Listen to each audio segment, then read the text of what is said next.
The National Commission for Women is a statutory body under the National Commission for Women Act 1990 to provide constitutional and legal safeguard for women, recommend remedial legislative measures, facilitate redressal of grievances, and advise the government on all policy matters affecting the women.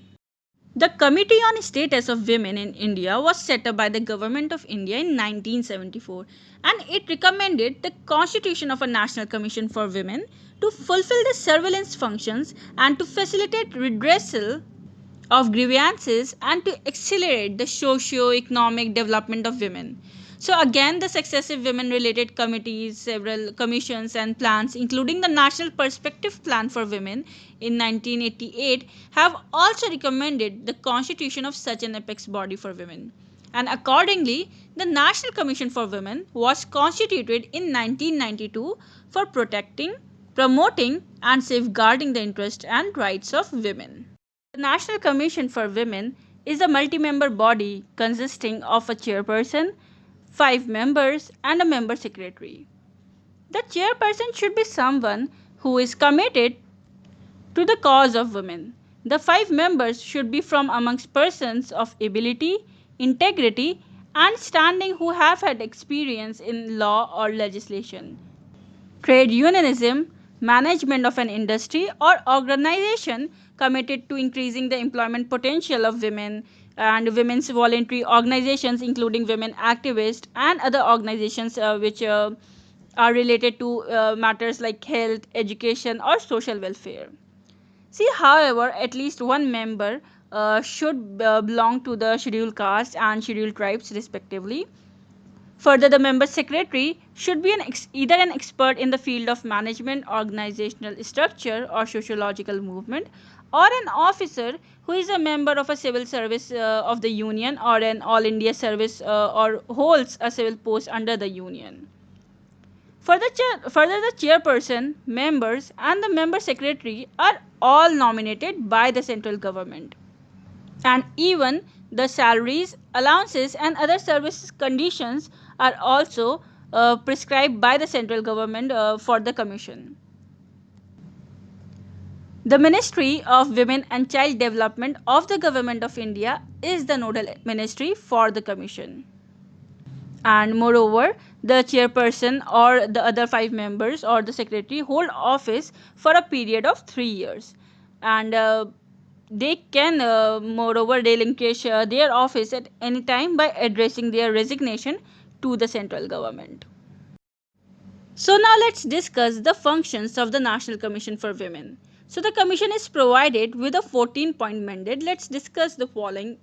So firstly, the function of the commission is to investigate and examine all matters relating to the safeguards that are provided for women under the Constitution of India and other laws. Secondly, to present to the central government annually and at such other times as it may deem fit reports upon the working of those safeguards provided by the Constitution. Thirdly, to make recommendations for the effective implementation of those safeguards for improving the conditions of women by the union or any state or even the local bodies. Fourthly, to review the existing provisions of the Constitution and other laws that are affecting women and recommend amendments to meet any inadequacies in such laws. Fifthly, to take up the cases of violation of the provisions of the Indian Constitution and other laws relating to women and with the appropriate authorities. Further, the commission also functions to look into complaints of matters relating to deprivation of women's rights, non-implementation of laws enacted to provide protection to women and also to achieve the objective of equality and development, and non-compliance of policy decisions or instructions that aimed at mitigating hardships and ensuring welfare and providing relief to the women in India.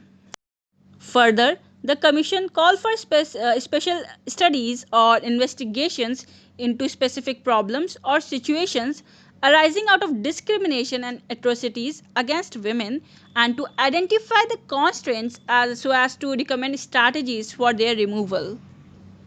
The Commission also undertake promotional and educational research so as to suggest ways of ensuring due representation of women in all spheres and to identify factors that are responsible for denouncing their advancements such as lack of access to housing and basic services, inadequate support services, and technologies for reducing drudgery and occupational health hazards and for increasing their productivity. Another function of the Commission is to participate and advise on the planning process of the social economic development of women and to evaluate the progress of the development of women under the Union and any state.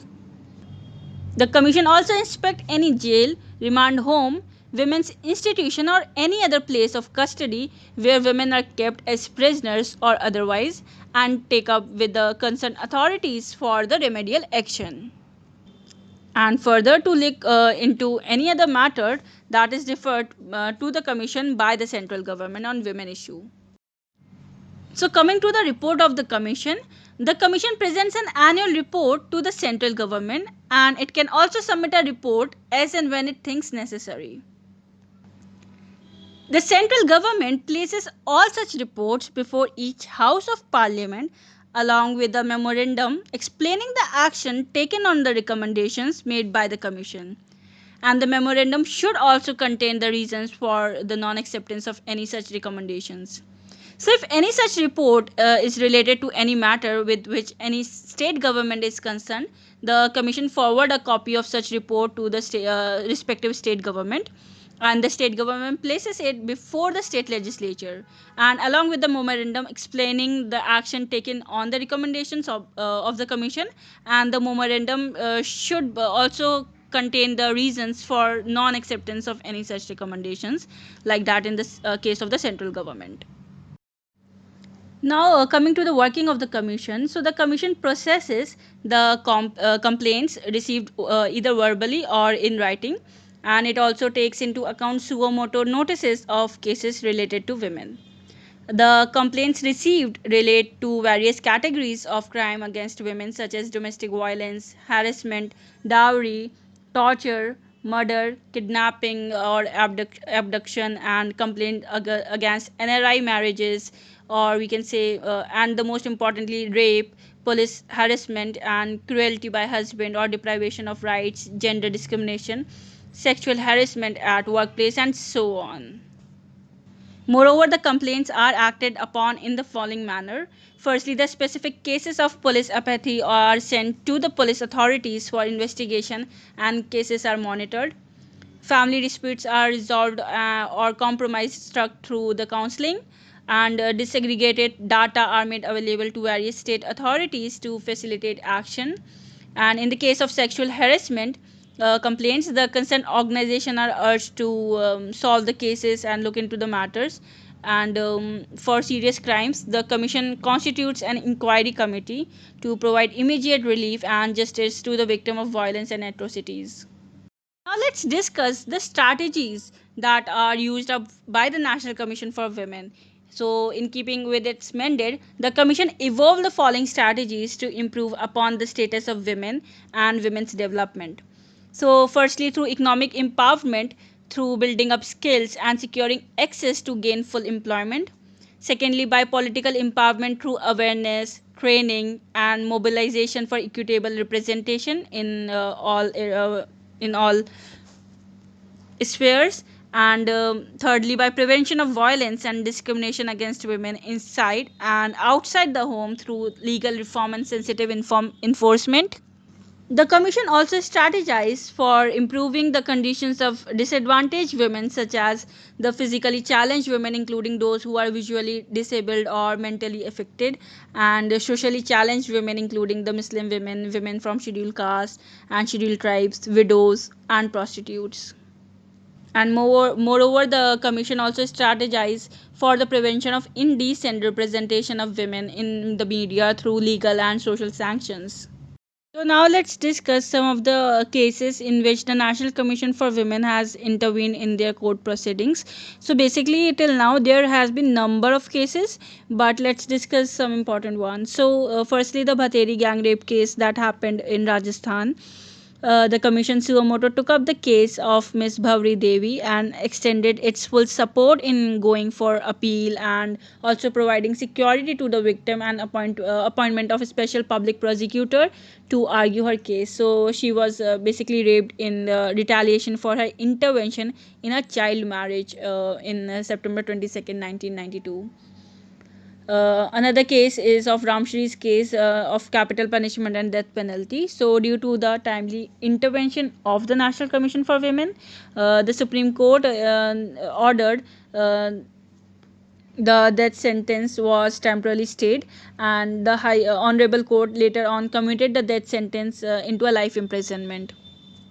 Thirdly, the obscenity case, in which the Honorable High Court of Delhi put an injunction on the launching of Plus 21 adult channel by the Ministry of Information and Broadcasting of the Government of India. And the National Commission for Women had moved to the Honorable High Court of Delhi against Star TV, Zee TV, etc., for showing obscene pictures on television and other media. And Another intervention of the National Commission for Women was against outdated customs and traditions, Memon Baskari's New Haryana case, so in which the National Commission took up the case of Memon Baskari, who was allegedly a victim of torture and rape for marrying a person of her choice. So the Supreme Court now has united the couple. Further, the National Commission of Women has evolved as an innovative concept of Parivarik Mahila Lok Adalat (PMLA), which in turn supplements the efforts of the District Legal Service Authority for redressal and speedy disposal of the matters related to marriage and family affairs pending in various courts. So the Parivarik Mahila Lok Adalat functions on the model of the Lok Adalat, and the commission provides financial assistance to several non-governmental organizations and state women commissions or the state legal service authority to organize the Parivarik Mahila Lok Adalat. So the objective of such a Lok Adalat is to provide speedy and cost-free dispensation of justice to women, to generate awareness among the public regarding conciliatory mode of dispute settlement, and to get up the process of organizing the Lok Adalats, and to encourage the people to settle their disputes outside the formal setup, and importantly to empower public, especially women, to participate in justice delivery mechanism.